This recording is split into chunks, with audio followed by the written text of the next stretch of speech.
Wait கெயினுக்கு rice, potato, banana இதெல்லாம் சாப்பிட்டா weight gain ஆயிரும்னு நினச்சிக்கிட்டு இருக்கீங்களா?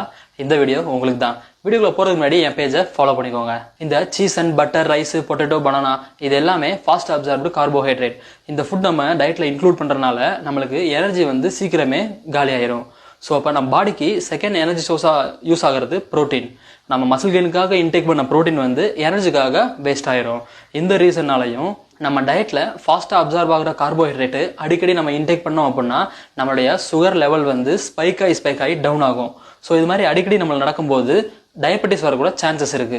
சீஸு, பட்டர் இது ரெண்டுலையுமே சேச்சுரேட்டட் ஃபேட் இருக்கனால நம்மளுக்கு ஹார்ட் ப்ராப்ளம் வரக்கூட சான்சஸ் இருக்கு. ஸோ இந்த 3 ரீசன்னாலையும் இந்த ஃபுட்ஸ் எல்லாத்தையும் அவாய்ட் பண்றது நம்மளுக்கு நல்லது.